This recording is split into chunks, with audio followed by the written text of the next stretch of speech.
이런 자생적인 혁명이라고 했죠. 그리고 이제 1905년 혁명이 그 전 유럽의 막스주의자들뿐만 아니라 이제 레닌에게서도 이론과 실천에 있어서 아주 결정적인 계기가 되는 사건이죠.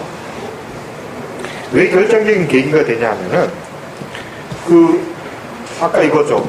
이런 단계적인 역사관을 갖고 있던 사람들한테 러시아에서 혁명은 일어날 수가 없는 혁명이란 말이야. 근데 일어난 거야. 아무도 이 후진적인 러시아에서 사생적인 민주화의 혁명이 일어날 거라는 생각을 아무도 안 했단 말이야. 근데 러시아에서 일어난 거야. 그게 상당히 큰 충격을 주는 거지. 실천적으로 보면 이론적으로 문제가 많이 발생을 해요. 무슨 문제가 발생을 하냐면 아까 우리 반전 논쟁 지난 시간에 또 반전 논쟁하고 연결 지으면 반전 논쟁에서 방어 전쟁의 논리가 있었잖아요. 방어 전쟁의 논리의 첫 번째 전제는 선진국에서는 노동운동의 세력이 강하고 후진국에서는 노동운동의 세력이 약하니까 전쟁에 반대하기 위해서 노동운동이 자국의 정부를 상대로 한 반정부 투쟁을 벌이게 되면 결국 선진국이 불리해진다는 얘기잖아요. 그렇죠? 근데 어떻게 됐어요? 러시아에서 혁명이 먼저 일어나는 거야. 선진국인 영국이나 프랑스나 독일에서 혁명이 안 일어나고 러시아에서 일어난 거야. 그렇게 되니까 방어 전쟁의 논리의 토대가 정당성을 잃어버리는 거야.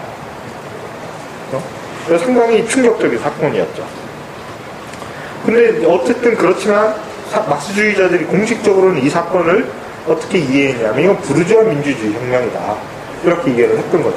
그래서 혁명이 일어나긴 했지만 사회주의 혁명이 아니라 부르주아 민주주의적 과제를 수행하기 위한 혁명이다.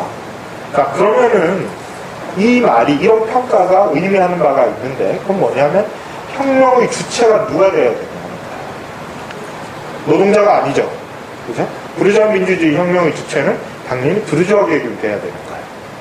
자, 그런데 러시아에서는 어떤 문제가 있냐 하면은 러시아에는 부르주아 계급이 상대적으로 취약했어요. 아까도 말씀드렸다시피 혁명을 주도하고 그 이후에 자본주의 발전을 이끌어 나갈 만큼의 힘을 가지지 못한 거였고 실제로 1905년 혁명 과정에서도 이 과정을 전체 혁명 과정을 주도했던 거는 노동자와 농민이에요. 이렇게 되니까 러시아에서의 혁명이 그 이전의 서유럽 선진 자본주의 국가에서 생각해왔던 혁명의 모델과는 다를 수도 있지 않을까. 이런 생각을 상당히 자연스럽게 하게 됐겠죠. 그렇죠? 레닌도 그런 생각을 하게 돼요. 이 얘기는 잠깐 이따 말씀을 드리고 이 사건의 전개 과정을 좀 말씀을 드릴 텐데요. 1905년에 그 이전부터 사실은 저항이 있어 왔다고 그랬죠. 그러다가 1904년부터 그 저항이 아주 격화가 되죠. 특히 1904년부터 저항이 격화가 되는 이유는 러일 전쟁에서 러시아가 패배하게 되는 거죠. 러일 전쟁에서 엄청나게 많은 군비 지출도 있었고 짜르 체제의 위신도 흔들리고 이런 일이 일어나면서 사회적으로 불안정이 고조되고 이러죠. 그 과정에서 그 가퐁 신부라는 사람이 등장을 하는데 그 러시아 정교의 신부야. 그 당시 러시아에서 노동자들이 이제 급격하게 늘어나니까 노동운동이 생겨났잖아요. 그러면 정부나 자본가 입장에서는 이 노동운동을 통제하기 위해서는 뭐 어떤 장치가 있어. 어감만 해서는 되는 게 아니잖아요. 어감만 해서는 저항이 더 거세지니까 다른 수단을 쓰는데 오용노조를 만들죠.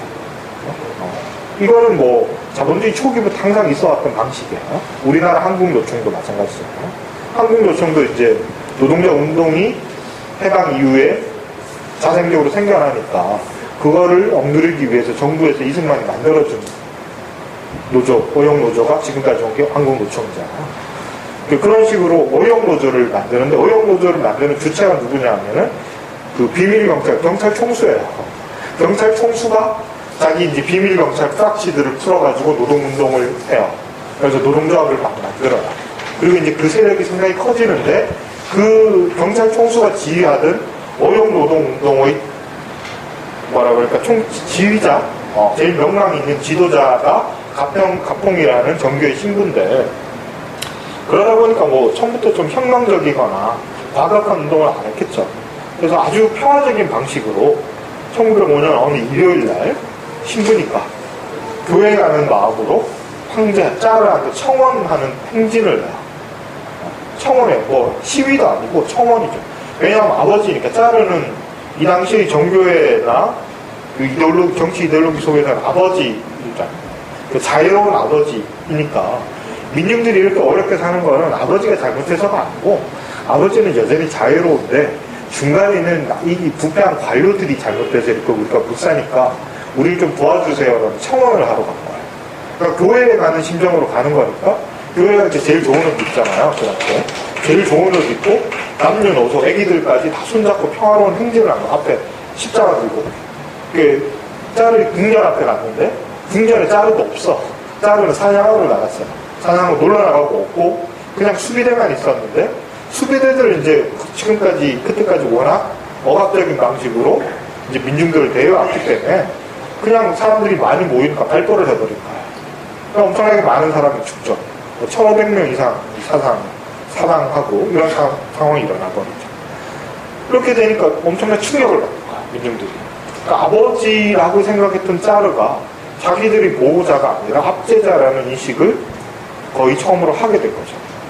그리고 그 사건의 피해 인류의 사건을 계기로 전국적인 파업과 시위가 자생적으로 엄청나게 많이 일어나고 노동조합도 조직되고 노동운동도 선정하고 이렇게 되는 상황이 와요.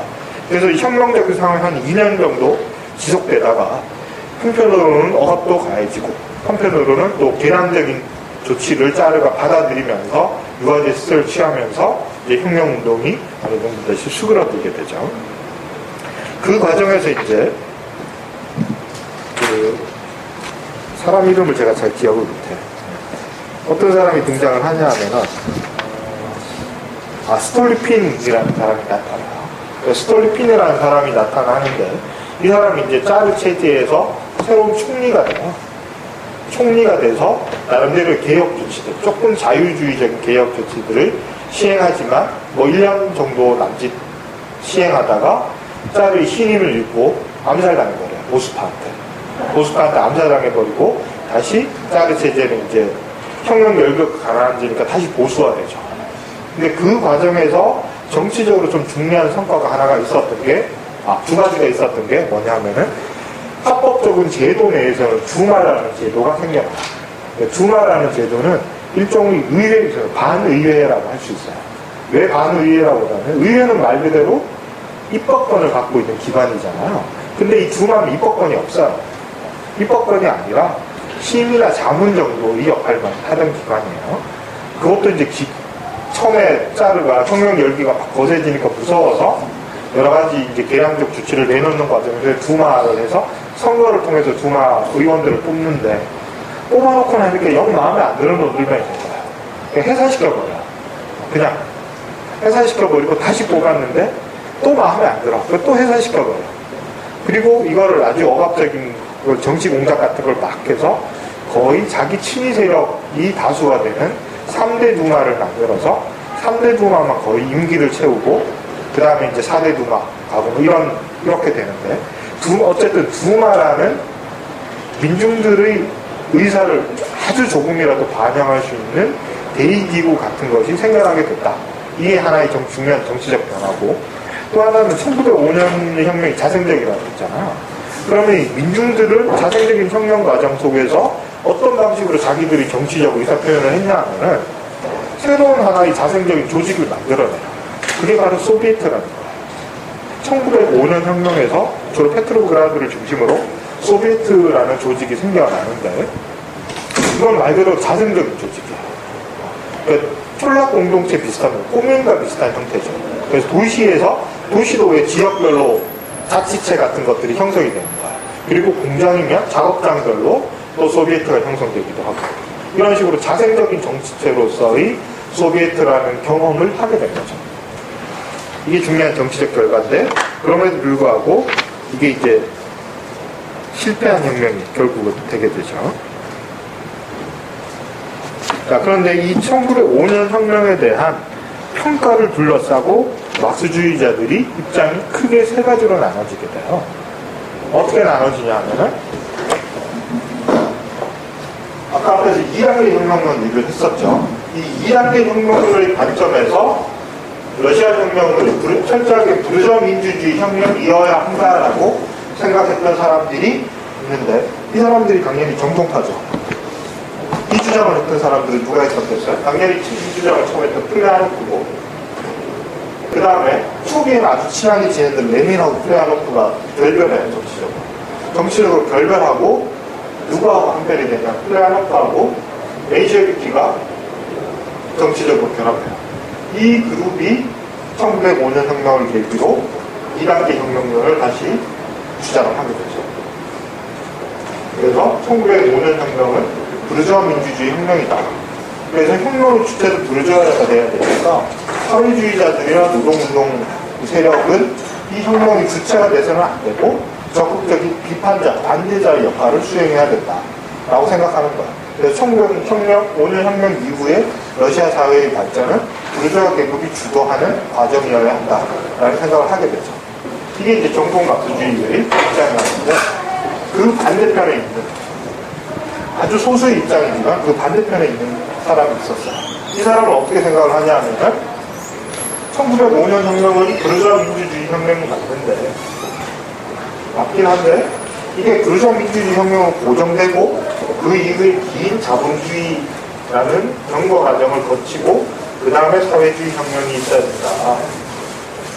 이런 2단계 혁명론을 거부하고 이 경과관계 없이 부르주아 민주주의 혁명이 곧바로 사회주의 혁명으로 성장 전환한다.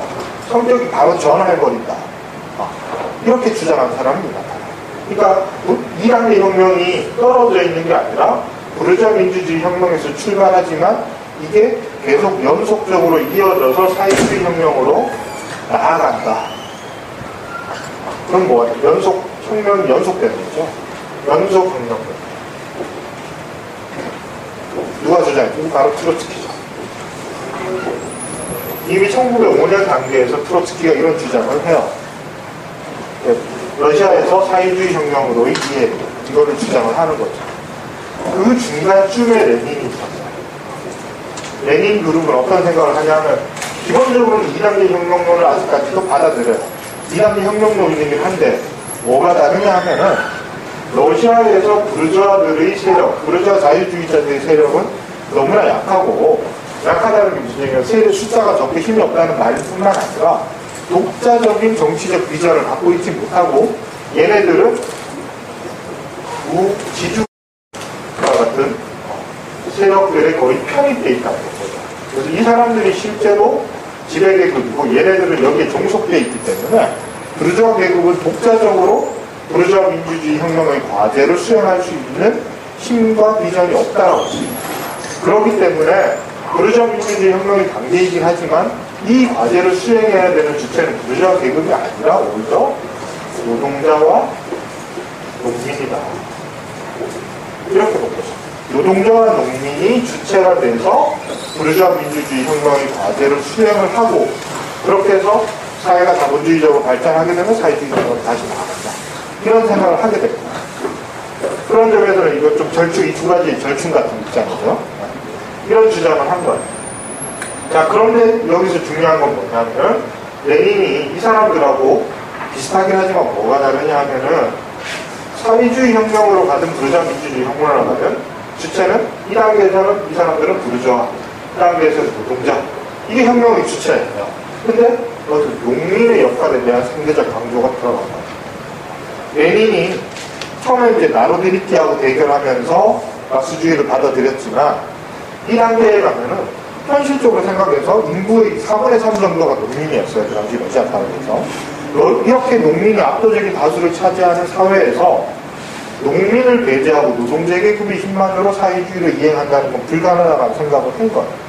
그래서 노동자와 농민이 연대하지 않으면 이 두 계급이 연합하지 않으면 사회주의의 이행은 불가능하다는 판단을 하게 되죠. 이게 이제 아주 중요한 레닌이 독자적인 노선을 걷게 된 계기가 바로 어떻게 보면 나로드니키의 입장을 조금 받아들여서 노동자와 농민의 연합, 농민의 역할을 상대적으로 강조하기 시작했다는 거예요.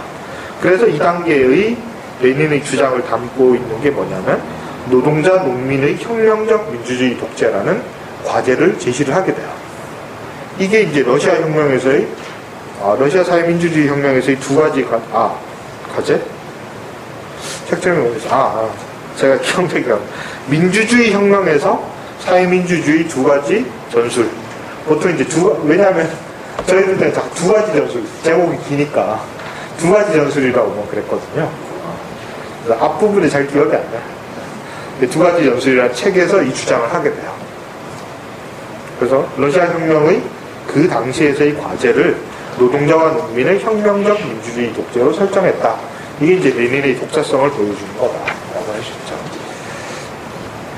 자, 그러다가 이제 1907년 정도 되면은 혁명 열기가 수그러들고 대부분의 사람들이 다시 유럽으로 망명을 떠나죠. 탄압이 심해지니까 망명을 통합해서 서유럽의 막스주의자들하고 같이 이제 활동을 하게 되죠. 근데 그렇다고 해서 러시아 내에서 노동운동이 다 없어지고 다 망명했는데 그렇지 않아요. 자생적으로 조직이 남아있죠. 그리고 그 사람들은 정말로 많은 희생을 하죠. 상당히 많은 사람들이 죽기도 하고, 지도적인 인물들은 끊임없이 체포와 유배와 뭐 감옥살이를 반복하기도 하고, 이런 과정을 거치게 되죠. 그래서 트로츠키라든지 레닌이라든지 이런 사람들은 다 서유럽에서 사실은 좀 편하게 살았어요. 아주 편하게 살지는 못했겠지만 러시아 자국 내에서 노동운동을 하는 사람들하고 상황이 비교가 안 되겠죠. 그렇죠? 그렇게 되니까 자국 내에서 이 혁명운동을 했던 사람들끼리의 연대라든지 이런 것들은 상당히 강력했겠죠. 좀 상식적으로 이해할 수 있는 거잖아요. 이 힘든 시기를 같이 했던 사람들끼리 신뢰 이런 게 있잖아요. 그렇죠? 나중에 이제 다음 시간에 말씀드리겠지만 스탈린이 권력을 장악하는데 이게 되게 결정적인 이유 중에 하나라고 역사학자들이 그렇게 평가를 해요. 스탈린은 외국으로 망명을 한 번도 안 가거든요. 그게 큰 차이예요. 레닌이나 트로츠키, 플라토는 계속 서유럽에 있는 거야. 그러면서 계속 이제 편집하고 그러지. 이렇게 해라, 저렇게 해라. 그러는 거야. 그러니까 물론 그럴 수밖에 없는 상황, 현실적 상황이 분명히 있어요. 있긴 하지만 활동가들이나 민중들이 보기에 친밀도나 존경심이나 이런 게 어떤 사람에게 더 가겠어요. 그런 차이는 분명히 있었겠죠. 그렇죠? 스탈린이 상대적으로 당원들한테, 트로츠키보다 당원들한테 인기가 좋아서 권력을 잡는 중요한 계기가 되는데, 제일 큰 계기가 그런 거예요. 당원들이 어떻게 생각하냐면, 이 사람은 정말 목숨 바쳐서 자기를 고생할 때 자기랑 같이 있었던 사람이거든. 그런 사람에 대한 신뢰와 서유럽에 망명했던, 그리고 또 스탈린은 좀 무식하잖아요. 무식하고 농민적 정서를 갖고 있는 사람이야. 근데 스탈린은 아주 정말로 이렇게 댄디한 사람이야. 정서적인 거부감이 있겠죠. 여러분은 그렇지 않겠어요? 그렇죠? 그런 차이가 있었단 말이에요. 아무튼 이런 아주 열악한 조건이지만 자생적인 노동운동, 막스주의 운동이 이제 계속 발전하고 있었어요. 이따가 이게 다시 한번 폭발하게 되는 계기가 주어지는데 그게 1914년이죠. 1914년에 1차 대전이 터지죠. 그래서 서유럽 막스주의자는 어떻게 된다 그랬죠? 계속해서 전쟁에 대한 반대와 제국주의 문제에 대해서 회피하는 입장을 보이다가 이때가 되면 아주 노골적으로 그냥 쇼비니즘으로 거의 대부분 전환해버리죠.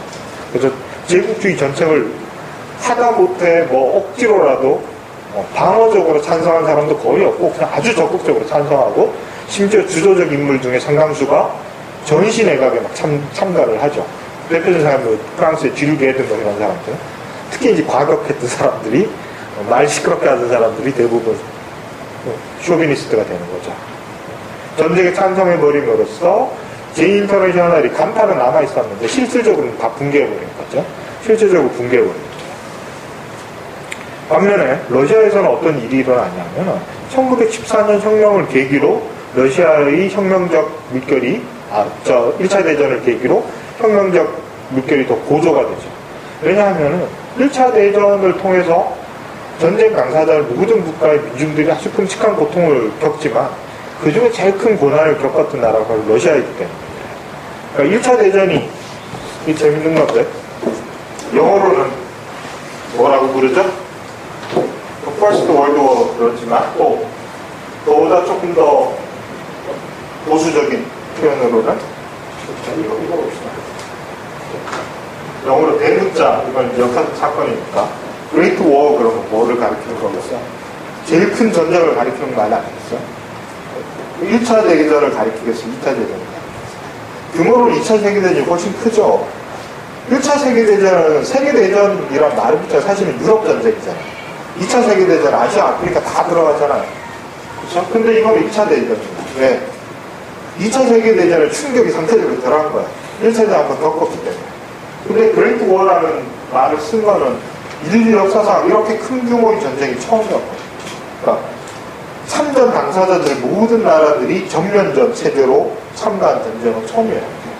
그래서 토탈 워라고 그러잖아요. 전면전. 전면전이라는 아주 근대적인 형태예요. 옛날의 전쟁은 아주 소수 집단만 전쟁을 했잖아요.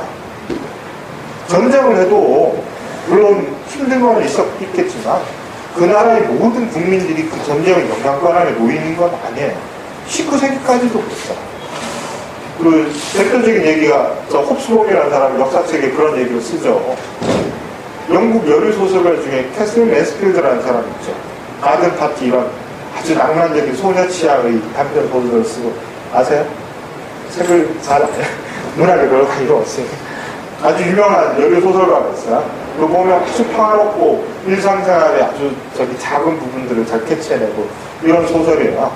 근데 너무나 놀라운 게 이 소설이 영국이 전쟁 중일 때 쓰여진 거예요. 근데 소설이 어떤 곳에서도 전쟁의 그 냄새나 분위기를 느낄 수가 없어요. 일상이 너무나 아름답고 평안하고 고요하고 이래요. 묘사되는 게. 그게 뭐를 보여주냐? 이 여자가 좀 이상한 여자여서 그런 게 아니라 전쟁이 그만큼 일상생활과 떨어져 있었다. 전쟁이 그만큼 작았기 때문에. 전쟁은 아주 소수의 이유였다는 거죠. 근데 20세기에 들면 전쟁은 사람들이 삶을 숨죽이째 완전히 다 바꿔놓은 폭발력을 갖고 있게 된 거죠. 그러니까 사람들이 엄청난 충격을 받는 거죠. 1차 대전을 겪고 나서. 특히 러시아가 더 그랬는데 러시아가 참전하게 된 동기가 있어요. 러시아는 사실 전쟁을 할 만한 국력이 없었죠. 그 당시에. 러시아가 거의 완전히 망해가는 나라였기 때문에 국력이 없었는데도 불구하고 두 가지 이유가 있어. 하나는 이제 무능한 짜르 때문인데 이제 마지막 짜르가 니콜라이 2세죠. 맞나요? 아닌가요? 맞아요. 네, 맞을 것 같은데.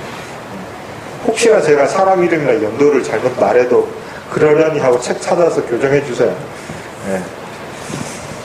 근데 이 사람이 이제 되게 무능함에도 불구하고 이상한 러시아가 여전히 강국이라는 환상을 여전히 갖고 있었나 봐요.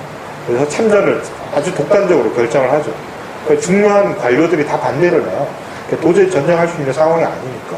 근데도 이제 전쟁을 감행을 하고 또 하나는 외국의 압력인데 아까 러시아가 이제 산업 발전을 하기 위해서 외국 차관을 많이 들어왔다고 그랬죠. 그래서 프랑스로부터 정치적으로는 외교적으로 상당한 압력을 받았어요. 프랑스가 참전하게 되니까 프랑스, 러시아, 영국이 동맹관계에 있었다고 그랬죠. 그렇죠? 그 동맹관계의 의무를 이행하기를 강력하게 요구하게 되면서 러시아가 이제 자의반 타의반으로 전쟁을 참가하게 됐는데 짜르의 생각과는 달리 주로 전선이 독일하고 맞닿아 있었으니까 어떻게 됐어요? 연전연패하죠. 거의 모든 전투에서 다 지는 거야. 다 지는데 그냥 뭐 싸우다가 조금 밀리는 정도가 아니라 완전히 전쟁이 아니라 학살이라고 표현을 하죠. 그러니까 러시아에는 현대적 군비도 없었고 제대로 훈련받은 군대도 없고 뛰어난 지휘관도 없고 연전연패를 하는데 그러니까 이제 짜르가 자기가 통사령관이 돼요. 그래서 이제 더 재앙으로 몰아넣죠. 갖고 있는 건 인구가 워낙 많으니까 그리고 땅덩어리가 넓으니까 지고 계속 사람을 죽이면서 후퇴하는 거야. 끊임없이. 그래서 짜르가 직접 사령관이 돼서 어떤 전투를 지휘하는데 그 한 전투에서만 그러니까 전쟁이 아니라 한 전투에서만 러시아군 사망자가 30만 명. 이거 끔찍한 거죠. 그러니까 사람의 목숨을 짜르 이 사람은 사람을 생각하지 않는 거죠. 그러니까 사람 목숨하고 땅이 요만큼하고 바꾸는 거죠. 근데 러시아 군대는 대부분 농민들에서 징집된 병사들이잖아요. 그러니까 농민들이 어떻게 했어요? 그러니까 미치는 거죠. 그러니까 원래 가난해서 못 살게 된 게 1861년 이후로 정말 도탄에 빠져 있었는데 얘네들 전쟁에까지 끌고 가서 그나마 이기면 다행인데 뭐 한 전투에서만 30만 명이 죽어나가니까 민심이 엄청나게 이반되겠죠. 거기에다가 이 사람들은 대부분 젊은 나이의 사람들을 군대에 차출하니까 농촌에서 노동력이 고갈되는 거야. 안 그래도 농사로 먹고 살기 힘든데 노동력이 고갈돼 버리니까 농업 생산량이 엄청나게 떨어지겠죠. 그나마 갖고 있던 부도 전쟁이 다 쏟아부어버리고 그렇게 되니까 뭐가 하나도 없는 거야. 이런 상황이 되니까 민중들이 당연히 반란을 일으킬 수밖에 없는 거야. 계기가 됐던 게 세계 여성의 날 행사였죠. 그래서 이제 처음에 주부들이 행진을 하죠. 이 사람들이 주장 아주 단순한 거야. 굶어 죽게 생겼으니까 빵 달라는 거야. 그러면서 이 시위가 가장 원초적이지만 모든 사람이 공감하는 주장을 하게 되니까 엄청난 폭발력을 가지고 확산되게 되는 거야. 그래서 자생적으로 혁명이 확 일어나 버리는 거죠.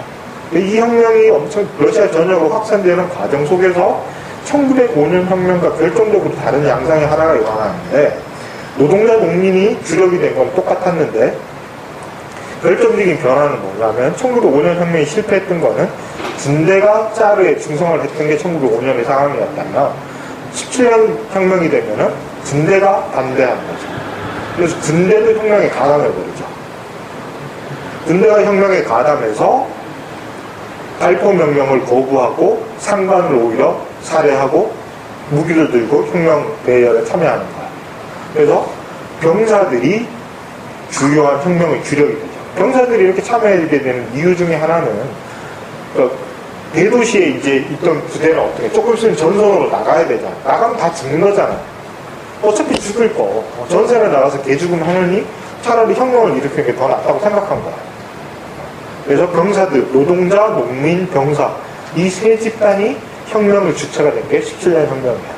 그래서 17년 2월에 2월 혁명, 10월 혁명 그러는데 이거는 이제 러시아 달력이 지금 우리가 쓰는 서유럽에서 나온 달력하고 달라서 실제로 3월하고 11월이에요. 지금 달력은 아니야. 아무튼 관례적으로 2월 혁명, 10월 혁명이라고 부르니까 그렇게 부를게요.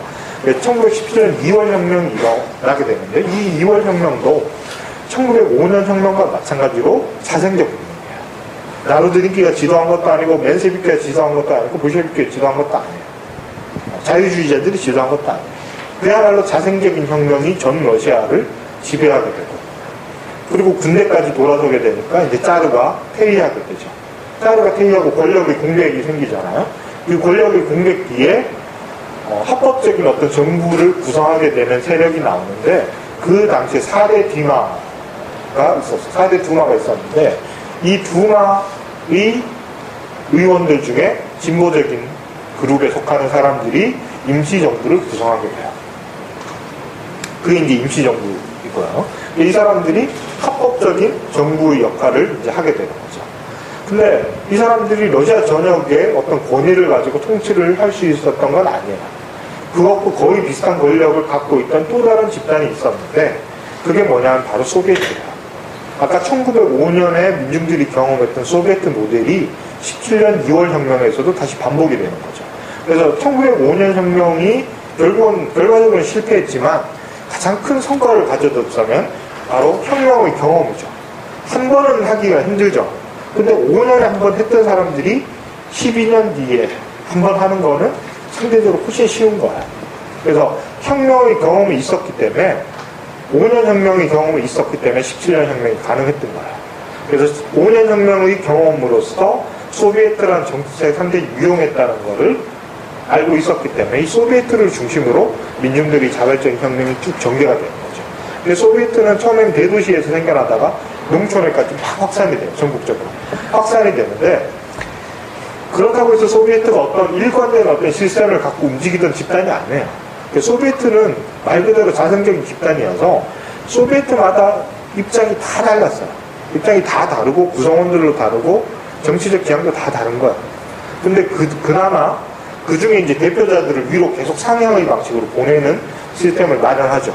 자생적인 아주 작은 단위의 촌락이나 도시의 지역, 골목이나 어떤 거주지 중심의 소비에트들이 생기고 또 공장 소비에트들이 생기고 군부대에서 이제 병사 소비에트가 생기고 이런 작은 단위의 소비에트들이 생기면 거기에서 투표를 통해서 대표자들을 선출해서 조금 더 상위 단위의 소비에트를 다시 건설하고 거기서 다시 상위 이 대표자들이 소비에트를 건설해서 전국 소비에트 총연맹을 만들어내는데 거기에서 어떤 입장을 통일시켰던 건 아니야.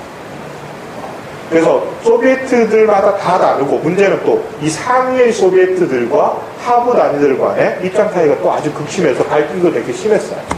그리고 그 중에 가장 영향력 있던 소비에트가 당연히 수도인 이 당시에는 이제 이름이 바뀌어서 페트로그라드가 되는데 페트로그라드 소비에트의 영향력이 가장 강했어요.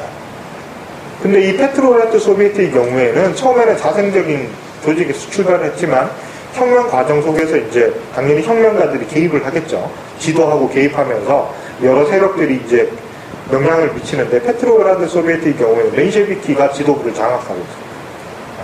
그런 상황이었기 때문에 페트로그라드 소비에트는 멘셰비키의 입장을 대변하고 있고 뭐 또 더 하위의 소비에트는 또 다른 입장이고 이런 갈등이 아주 복잡한 상황이었거든요. 이런 상황이 이제 몇 달간 지속이 돼요. 그래서 이때를 이중 권력의 상황이라고 말하는데 왜냐하면 합법적인 정부의 역할을 했던 임시정부가 있었지만 이 임시정부가 전면적인 권력을 행사할 수 있었던 건 아니고 이 소비에트의 승인 없이는 어떤 조치도 하기가 힘든 상황이었어요. 그래서 두 개의 대등한 권력이 서로 갈등하고 있는 상황이었는데 임시정부는 상대적으로 구지배계급과 보수파의 영향력이 강했고 소비에트는 말 그대로 이제 민중의 대표 기구였죠. 근데 이제 민중의 대표 기구였지만 이 안에서 상당히 갈등하는 여러 가지 입장들이 공존하고 있었다. 이런 상황이에요. 그 다음에 지금 시간이 별로 없으니까 10월 혁명까지의 과정만 아주 간략하게 말씀을 드리고 다음 시간에 이제 혁명 과정에서 볼셰비키의 입장, 그 다음에 이제 레닌의 사상, 이렇게 이제 넘어갈 텐데요. 2월 혁명과 10월 혁명에 대해서 냉전 시대 때의 일반적인 평가는 뭐냐면 2월 혁명은 자생적인 혁명이고 그건 부르주아 민주주의 혁명이다. 그런데 10월 혁명은 혁명이 아니라 볼셰비키의 무장 봉기에 의한 군사 쿠데타다. 이게 이제 냉전 시대 때 반공주의자들이 일반적으로 하는 평가예요. 이게 무슨 얘기냐면 2월 혁명은 자생적이라는 거를 뭐 부인할 수가 없죠. 너무나 자명한 사실이었기 때문에. 그런데 2월에서 10월까지의 과정에서 1917년 2월에서 10월까지의 과정에서 무슨 일이 있었냐 이거야. 여러 가지 가능성들이 열려 있었다. 그래서 뭐 자유주의적인 자본주의 국가, 근대 자본주의 국가로 나아갈 수 있는 가능성도 있었고 나로드니키의 노선, 인민주의자들의 노선도 있을 수 있었고 또 멘셰비키의 입장도 있을 수 있었고 그 다음에 마지막으로 문제가 되는 볼셰비키의 노선도 있을 수 있었는데 이 사람들이 아주 합법적이고 민주적인 절차에 의해서 사회가 발전해 나갔더라면 얘네들이나 아니면 적어도 얘네들 정도가 권력을 장악해서 순조로운 근대화의 길을 갔을 텐데 불행하게도 소수파에 불과했던 이 사람들이 군대를 가지고 무장 쿠데타를 일으켜서 불법적으로 권력을 장악하면서 권력을 장악하게 되니까 소수파들이 권력을 장악하게 되니까 자기들이 권력을 유지를 하기 위해서 독재적 수단에 의존하고 그래서 소련 같은 시스템이 나오게 된다. 이게 이제 전통적으로 냉전 시대 때 나오는 논리입니다. 그러니까 10월 혁명이 바로 이거죠. 10월 혁명은 바로 무장 볼셰비키들이 인민의 의지와는 아무 상관없이 그 당시 러시아의 발전 단계로 봐서는 가능하지도 않던 사회주의 혁명을 억지로 러시아 사회에다가 부과한 거다. 거기서부터 잘못되니까 잘못된 정책을 사회적 구조와 맞지 않는 잘못된 정책을 실현하다 보니까 민중들을 억압하는 수단을 취할 수밖에 없고 그게 소련이 독재로 간 이유다. 이게 전통적인 설명 방식이에요. 그러려면 이거의 출발점이 전제가 되는 건 뭐냐면 바로 10월 혁명이 무장 쿠데타입니다. 근데 이런 주장은 냉전 시대 때 나온 게 아니라 이미 1917년에 10월 혁명 당시부터 바로 곧바로 쏟아져나요. 누가? 당연히 이제 소유럽의 자본가 계급도 그렇게 했었고 또 누가 했어요? 카우츠키. 대표적인 카우츠키. 막스주의 교황이라고 그러는 사람이 막스주의자들이 혁명을 일으켰는데 그걸 비난하고 있어요. 비난할 뿐더러 이 직후에 이제 내전이 일어나잖아요. 반혁명. 내전에서 반혁명 세력을 막 지원해요. 실제로.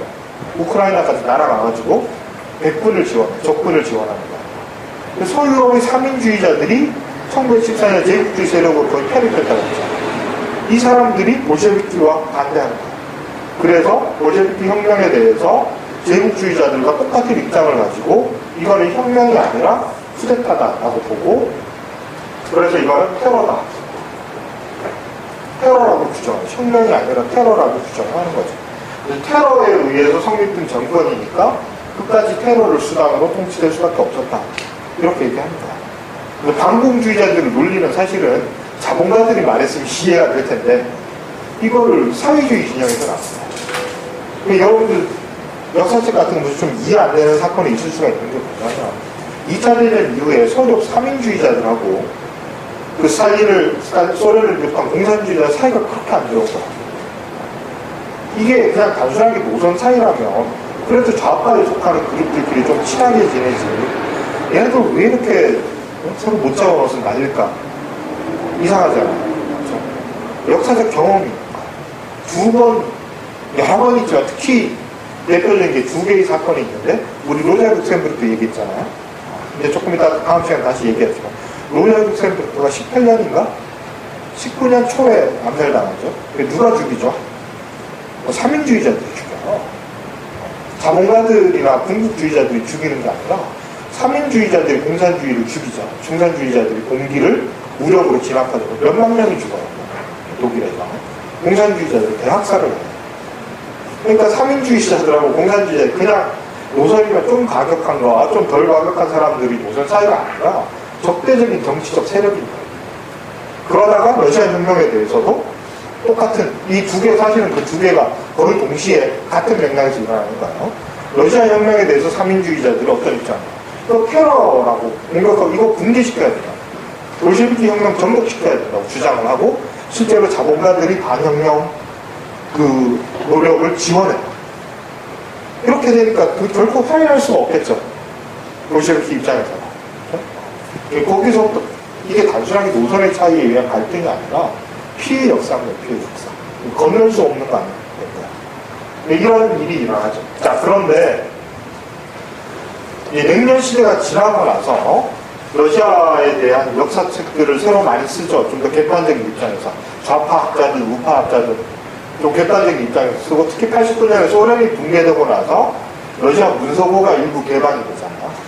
그러면서 새로운 자료들의 입각한 역사들이 새로 많이 쓰여지는데, 그 중에 이제 제가 책에서 인용했던 건 라비노비치라는 미국 역사학자가 아주 유명한 아주 대가예요. 근데 라비노비치의 역사가 왜 중요하냐면, 이 사람 책이, 이 사람은 러시아 망명자의 아들이에요. 그러니까 17년 볼셰비키 혁명을 피해서 망명했던 사람의 아들이어서 정치적으로 상당히 보수적인 입장을 갖고 있는 사람. 근데 이 사람도 당연히 이런 입장을 갖고 있었어요. 보수적 관점을 갖고 있었는데 사료를 찾아보니까 아닌가. 자기의 개인적인 정치적 입장에 상관없이 10월 혁명, 2월에서 10월까지의 과정을 연구를 하다 보니까 이 10월 혁명이 소수 볼셰비키의 쿠데타가 아니라 민중들의 자발적인 혁명이었다라는 거를 발견하게 된 거예요. 그거를 뒷받침하는 사료들을 가지고 책을 쓰죠. 혁명의 시간, 책 제목이 찾았어요, 뒤에? 혁명의 시간? 한글로도 번역이 돼 있어서 상당히 재밌는 책이에요. 혁명의 시간. 근데 그래서 그 이후에 이제 그런 주장들을 하는 역사책들이 상당히 많이 나와 있고, 제가 뭐 러시아 현대사를 전공하는 사람은 아니니까 뭐 단적으로 말씀드리기는 힘든데, 이게 상당히 설득력 있는 얘기로 이렇게 받아들여지게 된 건 사실이에요.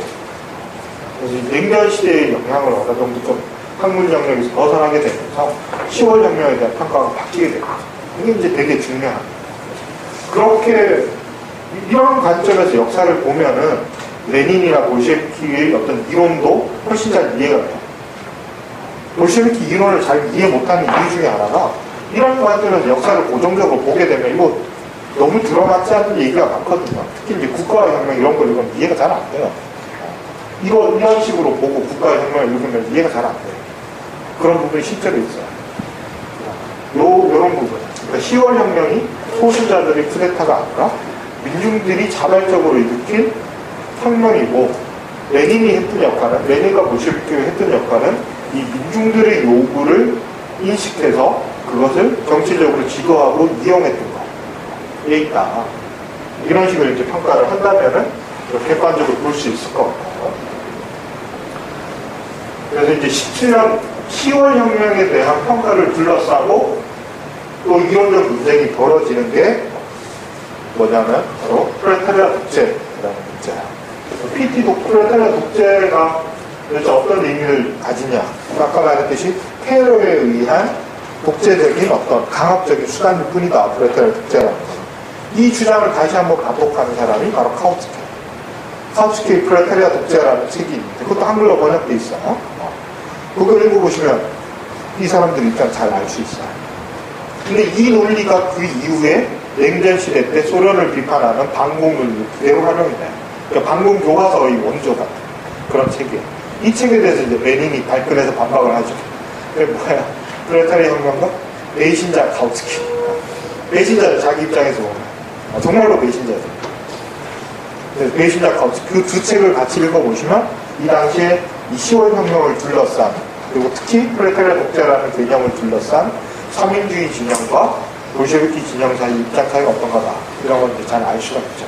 근데 이 문제는 제가 첫 시간에 PT 독재 얘기하면서 설명을 드렸으니까 좀 이 정도 하고 넘어갈게요.